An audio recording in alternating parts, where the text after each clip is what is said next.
আসসালামু আলাইকুম এভরিওয়ান। আজ আমি আপনাদের সাথে শেয়ার করছি সন্দেশ রেসিপি। এটি হলো সাগরদানা সন্দেশ, অনেকে আবার এই সন্দেশটিকে গুটি সন্দেশ বলে। এই ছোট ছোট সন্দেশটি এতটাই মজাদার যে মুখ দেওয়ার সাথে সাথেই মিলে যায়। আর সন্দেশটি তৈরি করে নেওয়া খুবই সহজ, অল্প সময়ে ঘরোয়া উপকরণেই তৈরি করে নেওয়া যায়। আশা করি ভিডিওটি ভালো লাগবে, পুরো ভিডিওটি দেখে নিন। এই সাগরদানা সন্দেশ তৈরি করার জন্য চুলায় একটি প্যানে আমি হাফ কেজি দুধ দিয়ে দিচ্ছি। লিকুইড দুধ দিয়ে আজকের এই সাগরদানা সন্দেশটি তৈরি করে দিচ্ছি। প্যানে দুধ দিয়ে অনবরত নেড়েচেড়ে দুধটাকে জাল করে নিচ্ছি। চুলার আঁচ মিডিয়ামে রেখে জাল করছি। এই সন্দেশটি তৈরি করা খুব বেশি কঠিন কাজ নয়, দুই একটা টিপস ফলো করলে এই সন্দেশটা একেবারে পারফেক্ট হয়। এর মধ্যে দুধে বলক চলে আসছে, এখন আমি অনবরত নেড়েচেড়ে এটাকে জাল করে নিচ্ছি।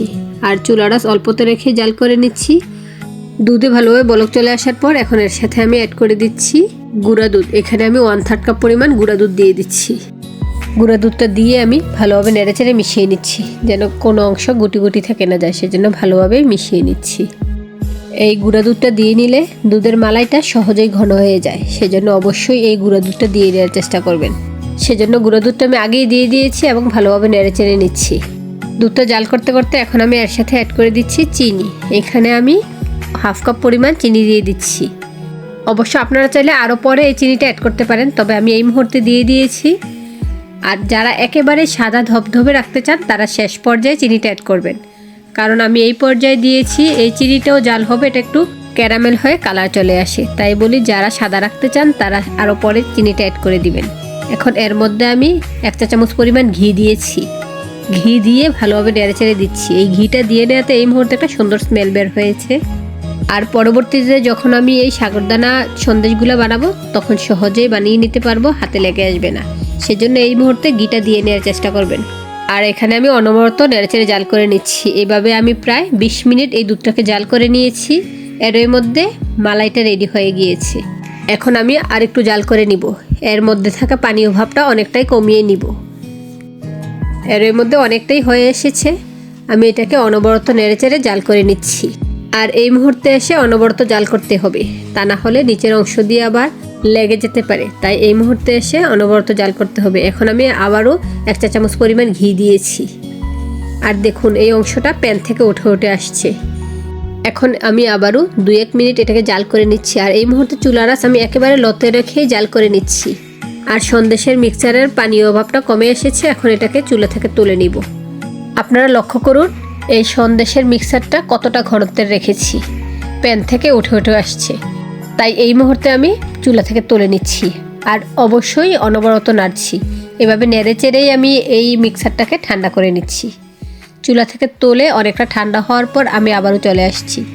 আর দেখুন মিক্সচারটা ঠান্ডা হয়ে গিয়েছে আর ঘনত্বটা কেমন রয়েছে। আমি স্প্যাচুলা দিয়ে আবারও একটু এটাকে মিশিয়ে নিচ্ছি। সন্দেশগুলো বানানোর জন্য মিক্সারটা রেডি, তবে এর সাথে আমি এখন অ্যাড করে দিচ্ছি 2 টেবিল চামচ ভাজা ময়দা। অর্থাৎ ময়দাটাকে আমি প্যানে দিয়ে অল্প আছে 2 মিনিট একটু টেলে নিয়েছি।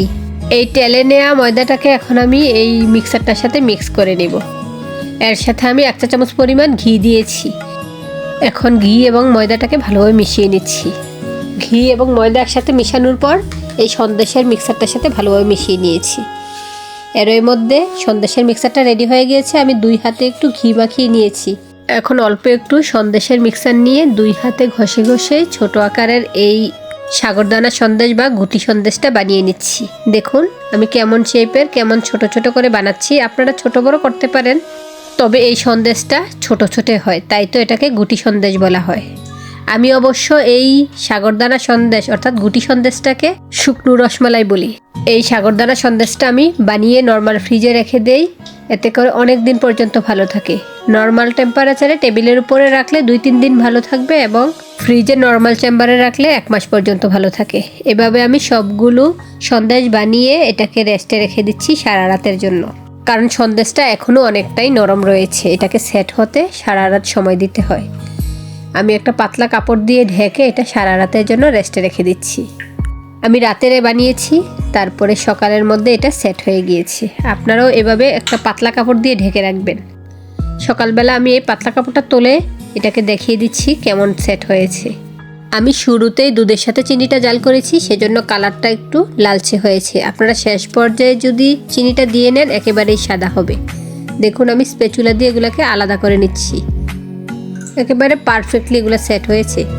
উপরের আবরণটা একটু শক্ত শক্ত হয়েছে আর ভিতরটা একেবারে সফট রয়েছে। 1 কেজি লিকুইড দুধ এবং 1/3 কাপ গুঁড়া দুধ দিয়ে আমার অনেকগুলা এই গুটি সন্দেশ হয়েছে। রেসিপিটি কেমন লেগেছে আমাকে কমেন্টে জানাবেন। আজ তাহলে এ পর্যন্তই। আল্লাহ হাফেজ। আসসালামু আলাইকুম।